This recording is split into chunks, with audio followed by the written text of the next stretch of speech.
Welcome to Basketball Heads Live. I'm your host, Glenn Pooh Harding. And oh boy, we have a very special guest. This basketball head, we call him a transplant, right? Straight from Texas, but he came here to New York with the Brooklyn College, and that's when Brooklyn College was D1. Man, this guy, whole lot of game, man, whole lot of game. We played with each other, and then we played against each other. And every time we went at each other, man, it was a battle. So I love to play with this guy. He's doing big things right now with the nationally brand sneaker company, AND1, making some huge moves. And we just came here, to show some love the Brooklyn way. You know how we do. AND1 exec, my guy, Dexter. Golden. Ready?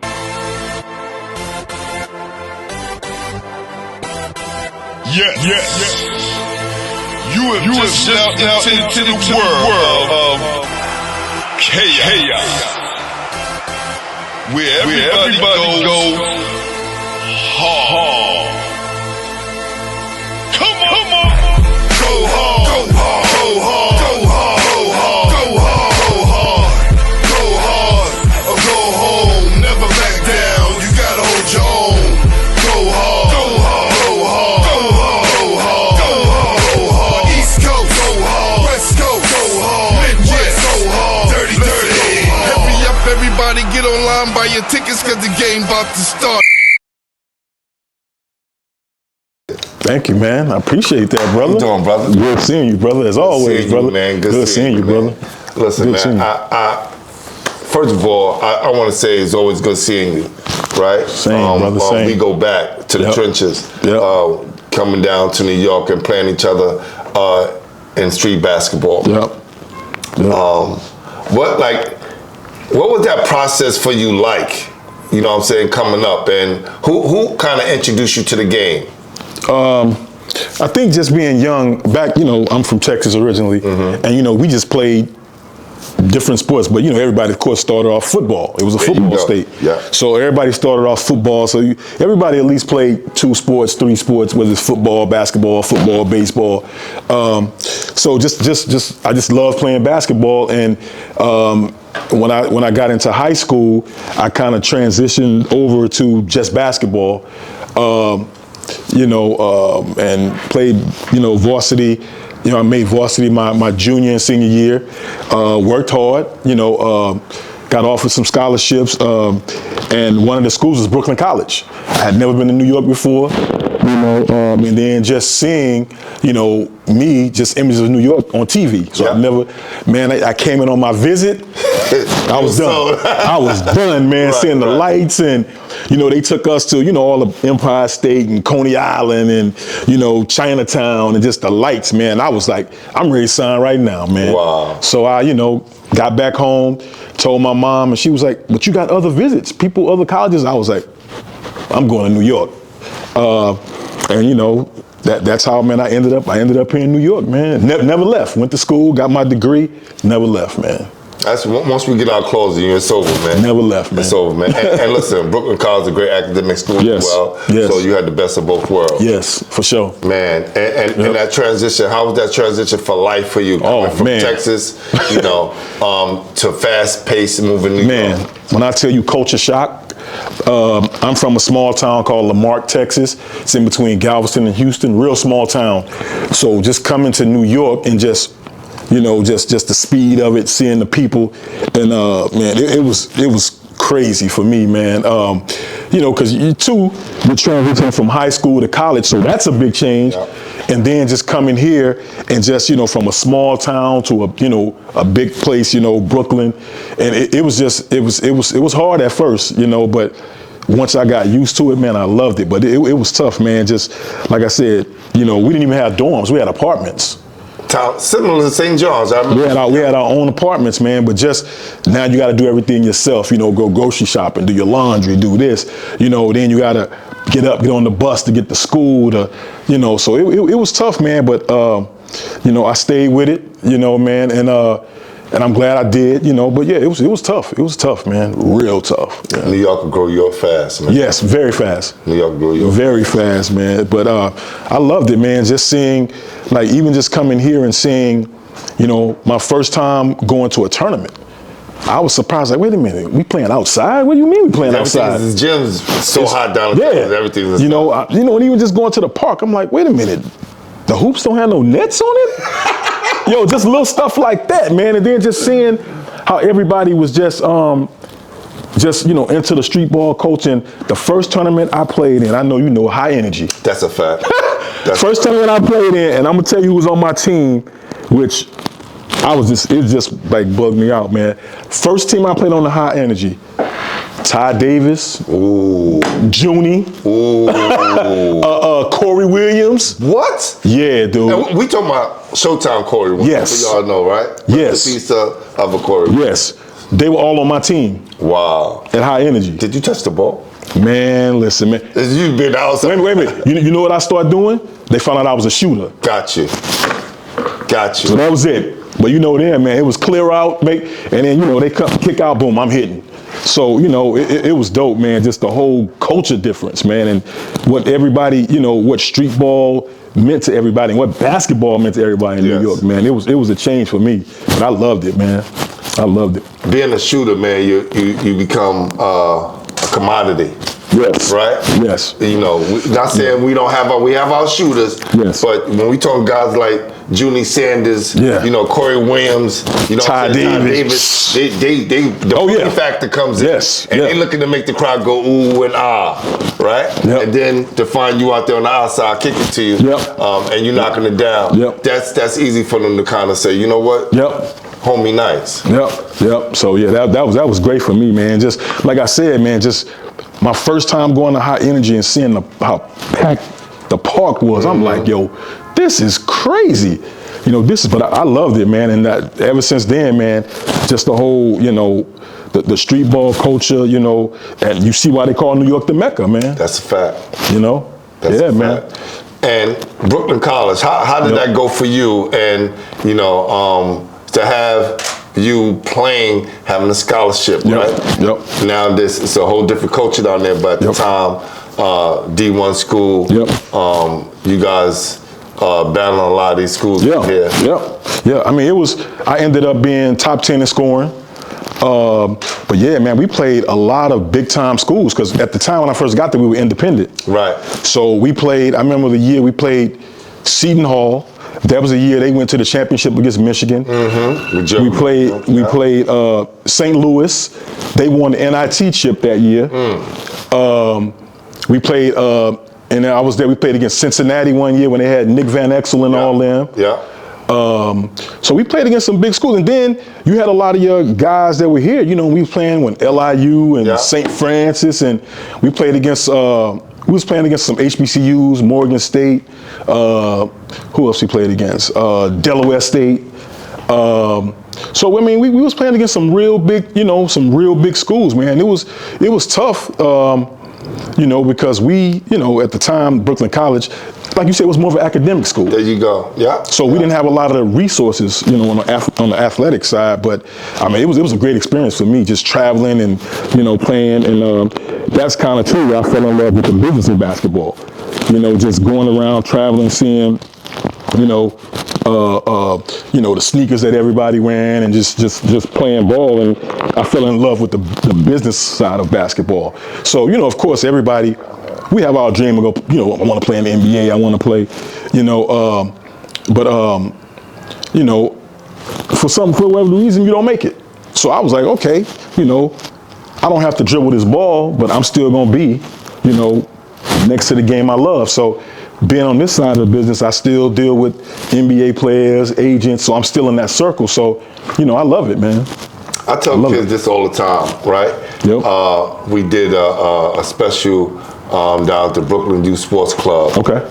These kids are creating their own apps and things of that nature. Yep. And the young lady, Yuritsa, who's head of the STEM for Change program. Yep. Okay. We talked about kids knowing that they can become a professional Yes. It's something else. Yes. Right? So Yes. you're a pro. I tell people I'm a pro all the time. Yep. You know what I mean? Yep. Well, I am. I'm a professional. Yes. Right? I just do something else. Yes. Right? So you found the lane that kind of suits you. Yes. My coach, Tom Green at FDU, told me about the business of basketball. Because when Yes. you get to college, they're going to let you know it's a business. Yes. Right? It's Yes. a business. When you play in Cincinnati, they paying your school. Yes. Yes. You got For sure. get some money in your pocket. Yep. Right? Yep. That's just where it is. Yep. And you seeing that kind of led you to what you're doing now. So Yep. let's jump ahead to after school and Yep. some of the things that you've done before you landed here at AND1.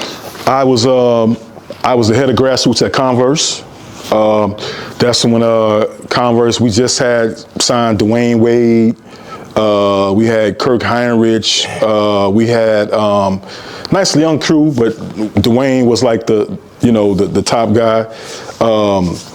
So I was there. I worked for a few marketing companies, but then also my business partner and I, Chris Rucker. Yes. He's the grandson of Holcomb Rucker, Rucker Park. We had the Rucker brand. So we had that brand. We had a deal with this company called Starl and Dean. They were like Mitchell and Ness. So we were putting out, Rucker jerseys, and we had a whole archive of all the old Rucker teams, and that went very well for us. But it's crazy because we had pitched a few big companies about bringing Rucker under them. That's actually how I got the Converse job and how I got the AND1 job, because we went to pitch the Jordan brand about bringing Rucker, and it was a young lady that was working there, and we didn't get that situation, but she called me like a few weeks later saying she got a position at Converse. And she said, listen, I like that you have the knowledge of, grassroots and basketball and product, and, I just got the job at Converse. How would you like to come be the head of grassroots at Converse? I was like, cool. So I worked there for like a year or so, but then that's when Converse got sold. Nike bought Converse. So after that, I left there, and me and Chris, we had the brand. And then again, we were successful, but I came to pitch AND1 about bringing Rucker under the AND1 banner. Same thing. They said, hey, we just kind of really trying to reestablish AND1. But hey, man, we would love for you to come work, for AND1. And I kind of been here ever since. So I've been here, man. I've been in the business for like over 20 years. And I've been here at AND1 probably for 14, 15 years. And I remember when I came back, man, it's just like, I kind of reestablished a relationship with all the OGs. Just kept working, man. And now, we're finally starting to come around and kind of reestablish the brand, because now we're trying to bridge that gap with the younger generation. The older generation remembers the mixtape tour, the mixtapes and all that, but now it's kind of, we're kind of reconnect with the younger generation, because if you think about it, the younger kids are paying homage to AND1 and don't know it. Every kid got a mixtape. That's a fact. Every kid got a mixtape. We started that, so I mean, man, it's been going great. We reestablishing things, and a lot of big things coming, man. And they're changing their minds too on their sneakers. Yes. Right? On what they're wearing now. So it's a different, time now, and it's a good time to expand, man. But getting back to you, do you credit you coming to New York and tapping into the street culture that kind of opened your mind up to be so versatile in the culture that you're working with? Most definitely. I mean, no disrespect to small, towns or small cities, because that's where I grew up. That's right. It's just not a lot of options. Yeah. Man, when I came to New York, man, even just looking at sneakers, man, when I used to go to Get Set and Sneaker Corner down the Junction in Brooklyn. Man, I mean, just the options, just seeing all the sneakers and all the dope sneakers. I mean, all the colorway, I was just like, oh my God. So guys used to pay me back home to send shoes back. Shoes, like apparel, everything, like, 'cause we didn't have a lot of that stuff there. Right. But just coming here and just, meeting people and learning about the street ball culture and, you know, the pro-ams and everything that we had here, it really just opened me up more, you know, to the culture and to, you know, the business of basketball, street ball. You know, I just met a lot of people here. You know, it's just a lot of opportunity to meet agents and coaches and players and, you know, and then of course, majority of the major brands, they have offices here. Everyone. So and storefronts as well. Storefronts, offices, so everybody's here, you know. And you know, if you want to get into, you know, majority of the, you know, whether it's music, whether it's, you know, basketball, whether it's, you know, everything you probably need is right here in New York, man. You got to come here first. You got to come here, man. You got to see New York. You know. What was a standout moment that you can say that you had playing street ball here in New York where, you know, guys like myself and others who, you know, were part of that whole movement said, you know what, son is nice. Man. Now, I could tell you one, so, you know, but I'm going to let you see. Well, first off, just being a fan of basketball and pulling up to the Pro-Am, and I mean, we played against Rod Strickland. I remember pulling up to West Fort, seeing Anthony Mason and Mario Ellie playing out there. I'm like, yo, this is crazy. Seeing Chris Mullin, I'm like, yo. I mean, went to Marine Park. Chris Mullin was out there playing. And what's his name? Lloyd Daniels pulled up in jeans. Okay. Killing. So, I mean, man, it's just, when I first played in high energy, seeing Ty Davis and Junie, I was just like, oh my God, I'd never seen nothing like it. Right. You know, Ty, the way he was handling Junie with his athleticism, I never seen nothing like that, man. Like, it was just incredible, man. And just, like I said, man, just going to these tournaments and seeing NBA guys pulling up. You know, when Rucker, when EBC, that's a fact. It was crazy out there, man. You know, so, you know, when they had Soul in the Hole, when the Hole was crazy. Pat. You know, Duncan's Delight. That's right. So, I mean, just, I don't even know if it's one moment, man, but I've seen so many players that I was like, yo, why this dude not in the league? Yes. Like, what the? And it goes to show you how hard it is to make it to the league. Right, because we see them all. Yep. You know, I remember there was a battle that we had down in West 4th, and it was similar to a shootout because I was the young gun on the homeboys. Yep. You know what I'm saying? And if I play defense, they let me shoot as many times as I want. And you really meet a guy. Okay. Keep going. What happened? No, keep going. Keep Okay. You really meet a guy who could shoot as good as you, right? Because I always, you know, said I'm one of the best shooters in the city, right? Especially at my size. And then playing against you.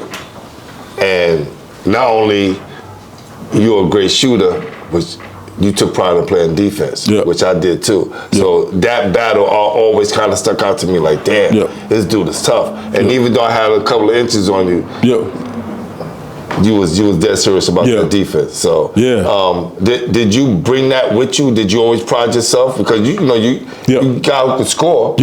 But what was it about the defensive side that made you so aggressive? Well, because again, playing New York Summer League, dudes going at you. Right. So it's like, I ain't gonna let this dude, you know, I ain't gonna let this dude embarrass me. That's a fact. And two, I always tell dudes, because they're like, you know, why a lot of NBA guys don't like playing in New York. I said, dude, it's a different feeling when you play street ball here because an NBA guy can go play in another city and they like fanned out, like, oh my God, that's, when an NBA guy play here, that guy's thinking, I'm about to get my name off this dude. I'm about to go at him. Yeah. So I tell dudes, it's different.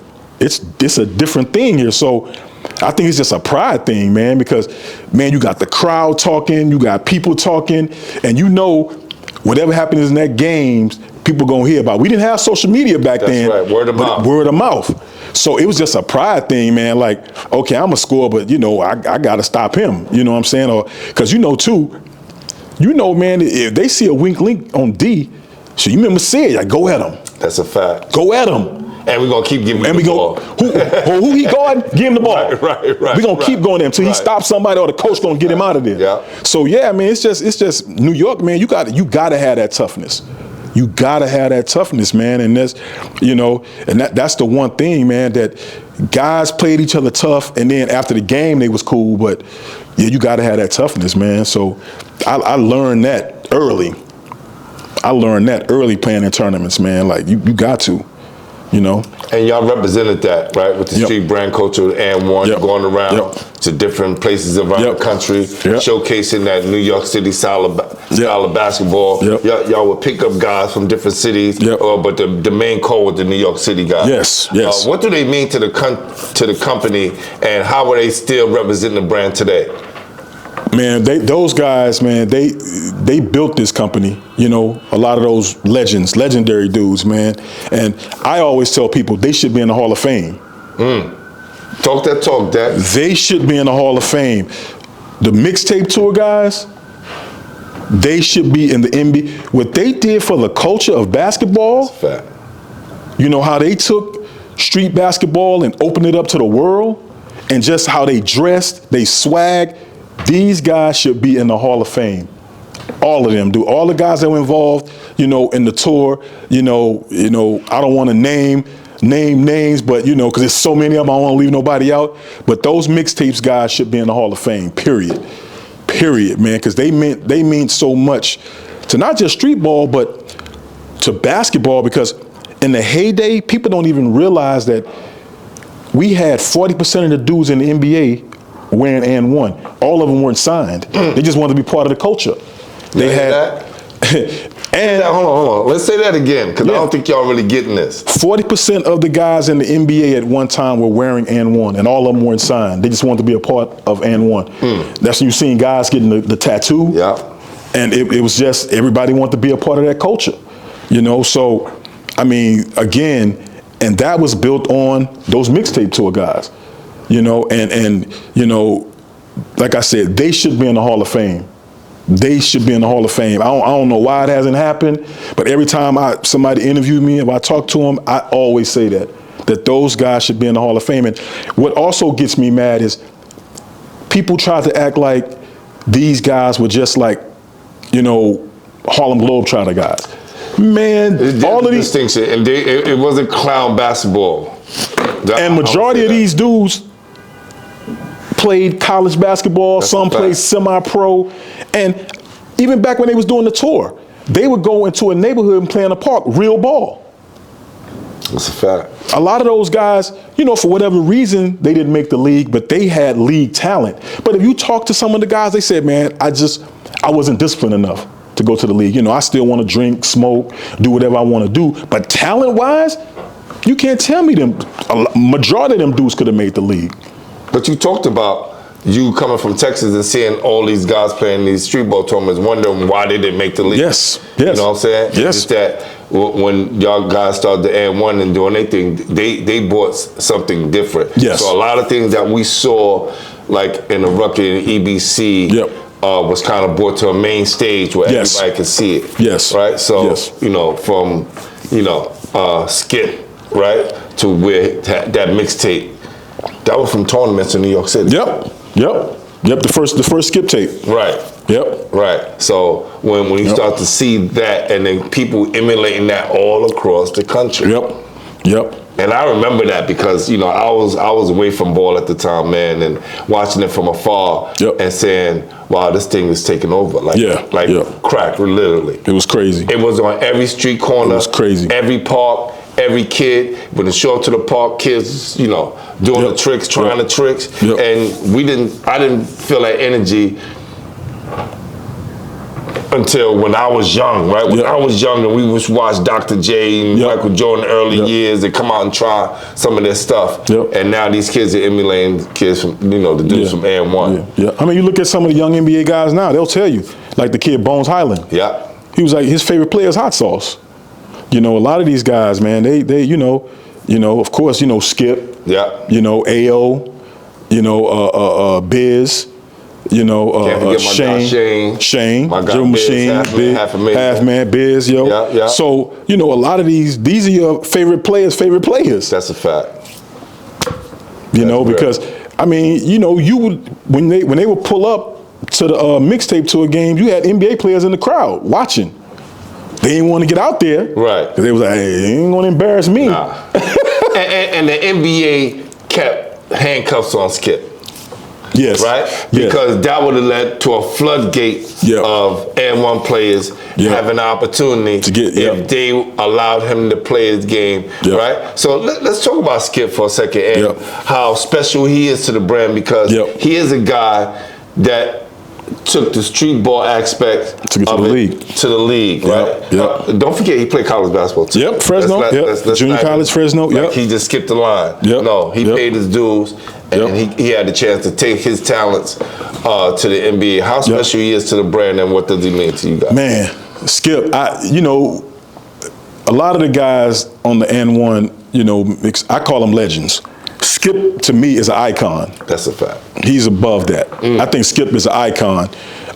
You know, and that's nothing, you know, taken away from the other guys, you know, because they're all legends.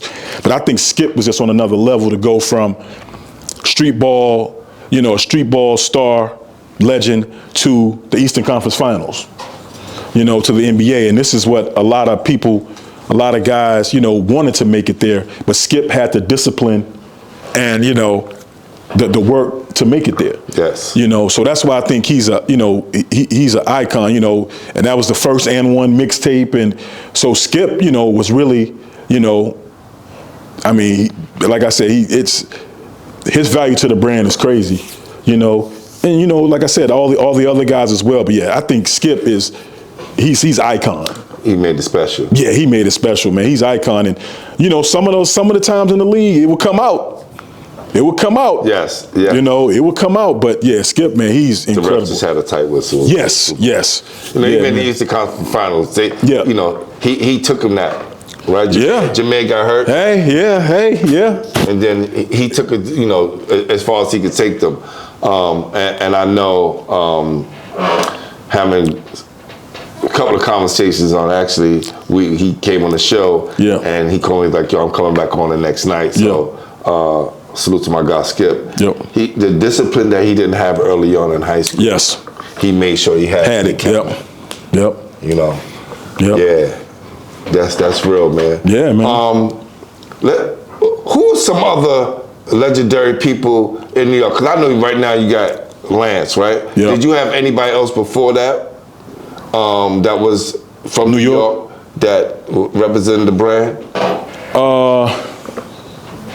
No, I think Lance was the one we had. Steph wasn't? Well, remember back in the days, Steph was, but you know, most recently, you know, Steph, we didn't work with Steph, but of course, you know, Steph had the first. Yeah, that's what I'm saying. Like in the original, in the yeah. Steph had the first, like, you know, signature shoe with us, the Marbury. He had the first one. You know, and shit, man, Steph had Coney Island going crazy. Him and 530. Yes. They had Coney Island going crazy. Yes. You know, so. Lincoln guys. Yeah, for sure. So Steph had, you know, he had AND1 rocking, man. So between him, and it was just crazy that, you know, we ended up working with Lance, another Coney Island guy. Another Lincoln guy. Let's talk about it. For sure. Another Lincoln guy. You know, so that was cool too. I mean, we you know, Lance was with us even when he was in Indiana, and he wasn't even playing. He was playing a little bit, but then Danny Granger got hurt. And got his chance. Lance came in there, got his chance, and never let it go after that, man. So Lance been with y'all that long? Yeah. Damn, fam. Yeah, man. I didn't know that. Yeah. Lance been with us, and he was with us, and then for a little while, he started wearing other stuff, and then he came right back to us. Yeah. So he's working with us. You know, he's still part of the family now. You know, if you saw him in the Big Three champion, Big Three, he was wearing shoes. So. So he'll be wearing it again in the Big Three. We're gonna do some stuff with him. So, yeah, man. And you also didn't forget about the street ball culture, because y'all saw my guy Leaky Roof. Leaky Roof, with him, right? Leaky Roof, that's my guy. Leaky, you know, that's us kind of starting to now work with that younger generation of street ball players. We got Leaky. We got this kid out of LA, White Iverson. We got him. You know, we now we're discussing with one of the guys that's big in the 1-versus-1 space. We got Lance in the big three. You know, we got our NBA guys. You know, we got Bobby Portis, and you know, Jose Alvarado from the Knicks. So yeah, man, it's we got a lot of things that we working on, man. We about to get into the NIL space. We're gonna do something special with that. I can't really discuss it now, but we're gonna announce that. You know, we sponsor Forest Hills. Yeah. Here in New York. Got my guy Ben. Yep. Coach Ben. We sponsor Simon Gratz in Philly. Yes. We got Gratz in Philly. But man, we got some great stuff. We got our one-on-one platform, AND1 Island. Yeah, let's talk about that. AND1 Island, that's gonna be big. Doing with my guy Jay Will. Yep, that's the first for the kill. We were doing it when we were doing our park pull-ups. Okay. So the 1v1 was part of the park pull-ups because you know that was always big in the AND1 days, where we got the 3-point contest, we had the park pull-ups and the open run. So now we're kind of AND1 Island is going to be part of that, but it's also we're going to do some other things, you know, some separate things with AND1 Island. So you know, my guy For the Kill, you know, he was doing the you know, he was doing the high school one-on-one. So we're going to be a part of that.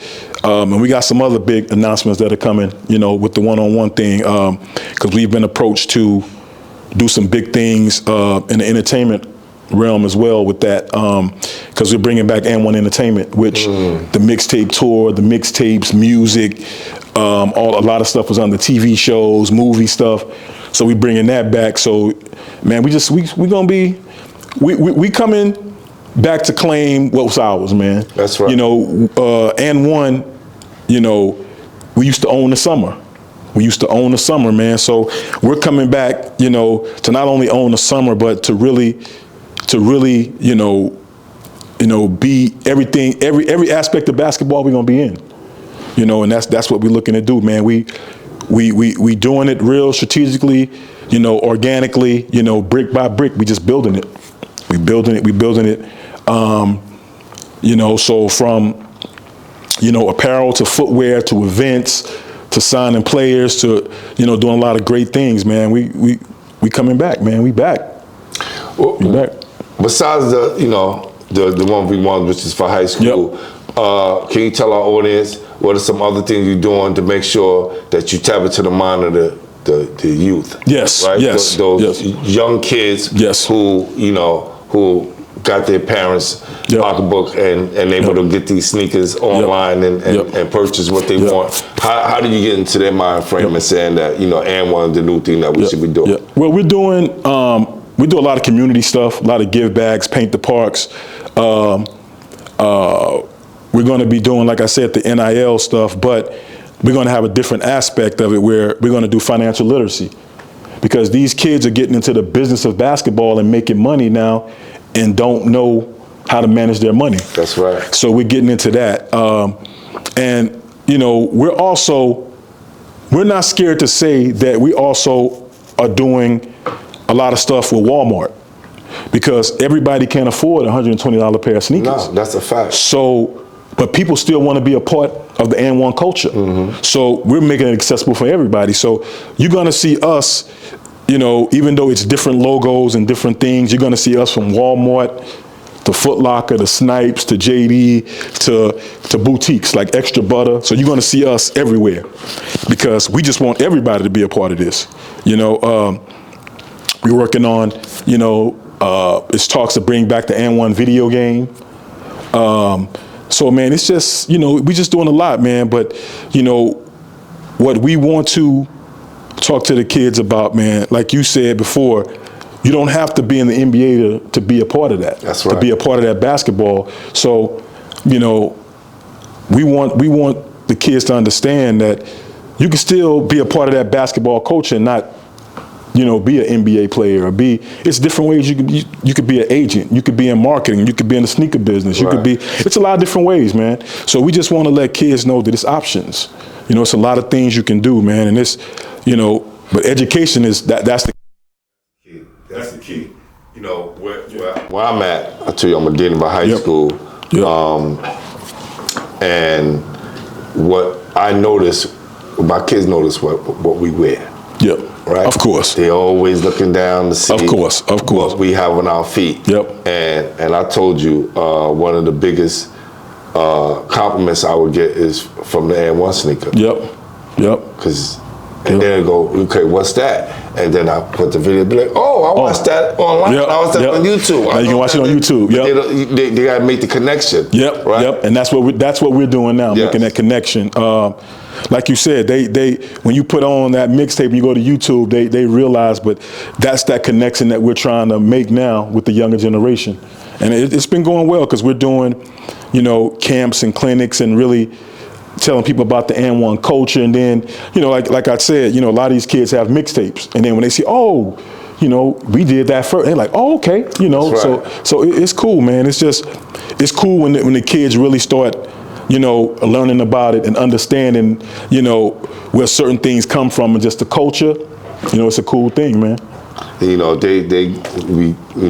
tap into my Godfather. They're like, yo, we need a mixtape. Yo, we need something, with just us in it. Yep. And knowing that you guys are the originators of Yep. that, we definitely want to highlight that, before the show comes out. Yep. All the different reels, all the different Yep. highlights, Yep. so kids can make the connections. Yep. And so they can get into these sneakers, man. Because Yep. I think, once the kids start wearing the sneakers, they'll have them forever.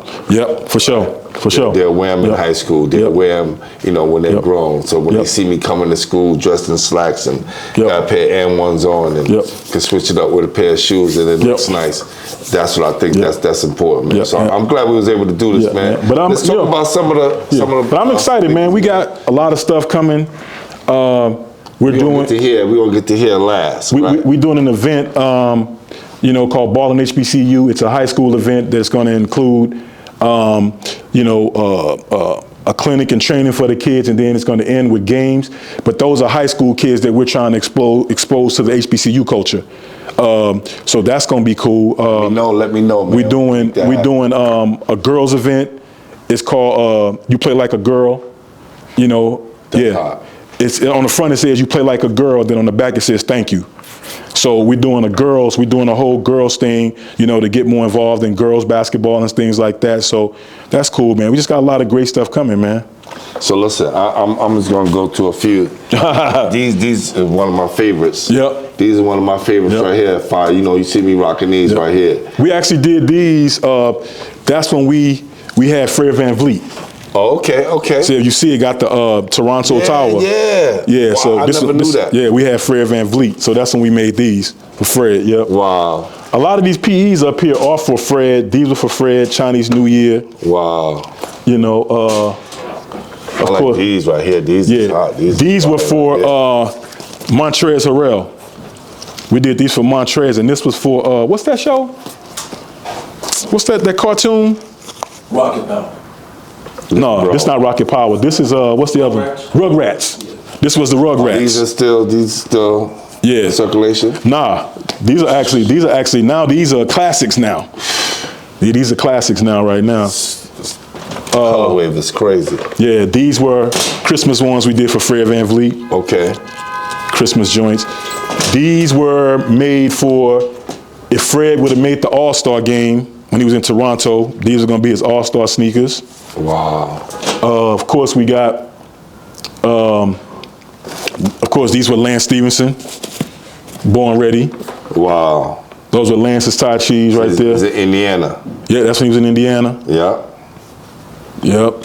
It's crazy. Yep. And his dad Those go were back Lance. battling in high school. Yeah. Man. These were paying homage to my man Ant. My man Ant gave us the idea for this, our photographer Ant.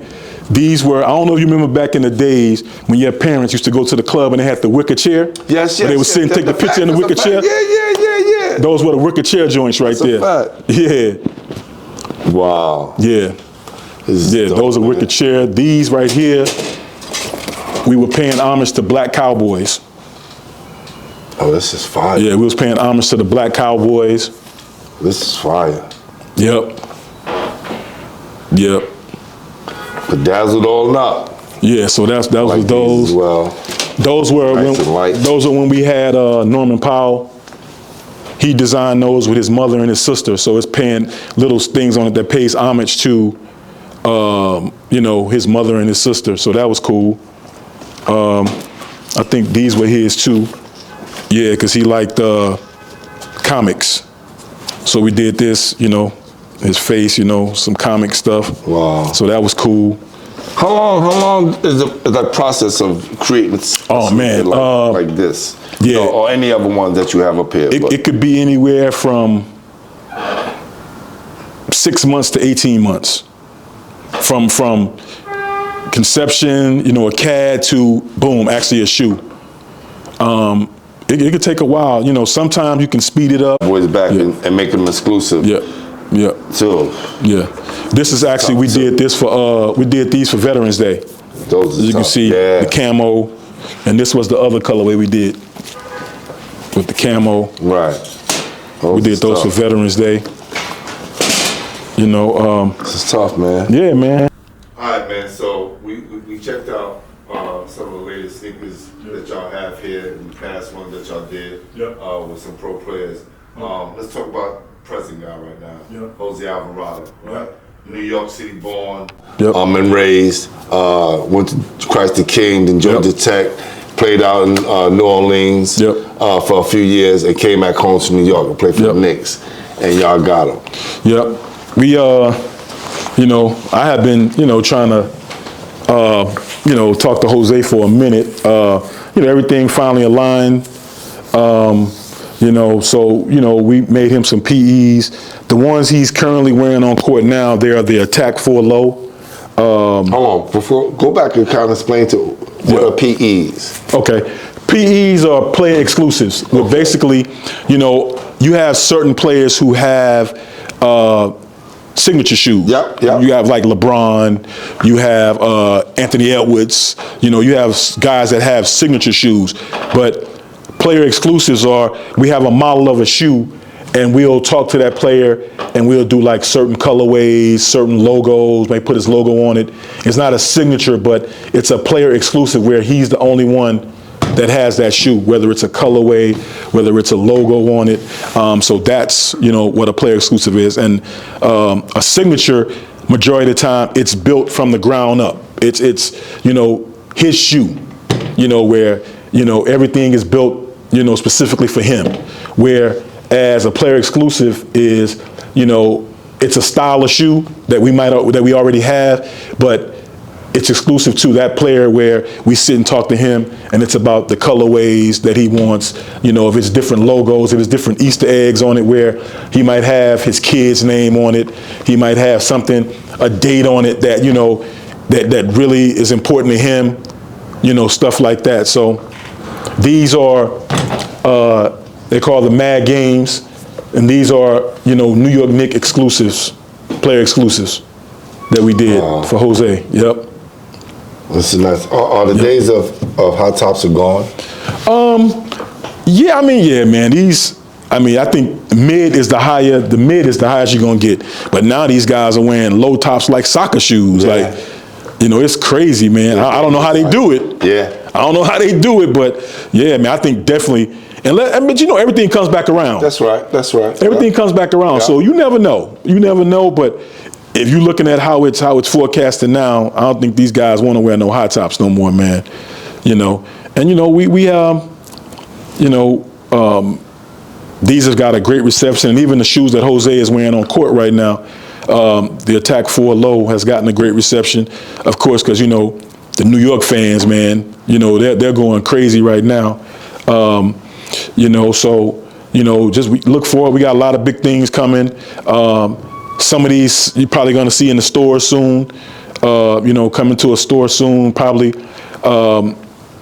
We might look to do something. It probably won't be till next NBA season because, like, again, it takes time to get it ready for the store. The chip, though, bro. Yeah, we probably gonna have some new colorways for him of the Attack 4 when they make it to the chip. We're working on that right now. But, you know, like I said, a lot of the shoes, man, the time to get them done is tough, but our design team is working like crazy to get them done. You know, so, you know, but everything that we do in the Knicks colorway, people go crazy over it. You know, like this one right here, Oh, I didn't even see that. This was a Tai Chi that we did with your man Latrell number on it. With Spree number on it. But Spree used to wear those when he was with the Knicks. Yeah. So he was down AND1 too? Okay. Yeah. So, so I mean, it's going to be, you know, a little bit higher. A little bit higher, exactly. From back in the day. Exactly. Yeah. So, but you know, the way it's trending, man, I don't know if these kids are going to go back to high. No, it's not going back. I just wanted to ask a question. Yeah. You know. Yeah. That's it, man. Yeah. I mean, you saw, you know, Kobe had them wearing the high ones and. No, Kobe, the reason why. Yeah. Kids is wearing mids right now. Yeah, them lows. Yeah. Once he switched, it was over.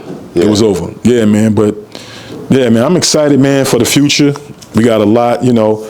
Our team has been working hard, you know, from social media to creative direction.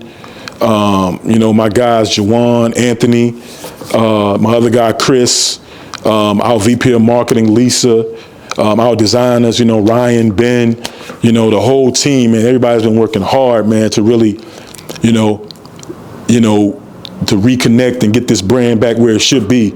You know, we never disappeared, but, you know, we kind of, you know, now again, reconnecting to the younger crowd and just really ramping things back up, man. So you're going to see us, man. We bringing the AND1 bus back. You'll see it this summer around New York. Okay. And we got a podcast studio on the bus. So now I see the guys. I see the guys rocking. Hey, so I might bring you on to interview you. Hey, you know what I'm saying? Yeah, baby. You know what I'm saying? Interview you, man, because yo, man, I've been seeing you, man. You're doing a lot of great things, bringing back that New York basketball culture, man, and really getting the word out there about New York, man. I be watching from afar, man, but I love it, man. I love it because we don't have it anymore, man. We don't have it anymore. Yeah. That people are talking about, you know, New York and the basketball. Somebody that's from that. Right. You from that. That's so right. you know who to interview and you know what to ask and what to, you know, so yeah, man, I'm happy for you, man. That's dope, man. Listen, it's an honor for me to come here. Yeah. And first of all, knowing that my guy is, you know, at the helm of this thing, man. Yep. So it makes it easy, right? Yeah. And whatever we can do to shed light on what you guys doing here, For sure. It's not a problem, man. You're doing some great things, man. I'm so proud of you. I appreciate it, brother. Keep going, man. I appreciate it, brother. Put it in their neck, bro. I appreciate That's it. And we'll help get the word out there. I appreciate it. AND1 ain't going nowhere, baby. We back, baby. That's we right. here. That's right. We here. Better than ever. Hey, this man you doing that brief work this summer? That's a fact. Hey, come out, support this man. This man is he's basketball culture. We got to protect this man at all costs. So come out and support this man this summer. I'm coming to brief work this summer. That's right. Brevoort Basketball League. Yes, sir. 5th year. Yes, sir. Bringing the tournament back. Yes, sir. Legendary tournament in the Brevoort Coliseum. Yes, sir. Actually, we renamed it after my mentor. Man. Hey, listen, keep doing your thing. Thank you, man. I appreciate you, brother. I appreciate you. Proud of you too, brother. Dexter Gordon. Appreciate you, brother. You know what it is. Basketball heads, Glenpool Harding. Yes, sir. The official home for New York City basketball. Yes, sir. Peace. Thank you, brother. No doubt, brother. Appreciate you, brother. Yes. This is dope.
Y'all ready? Y'all ready?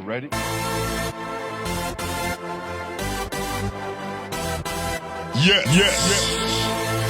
You have just stepped out into the world of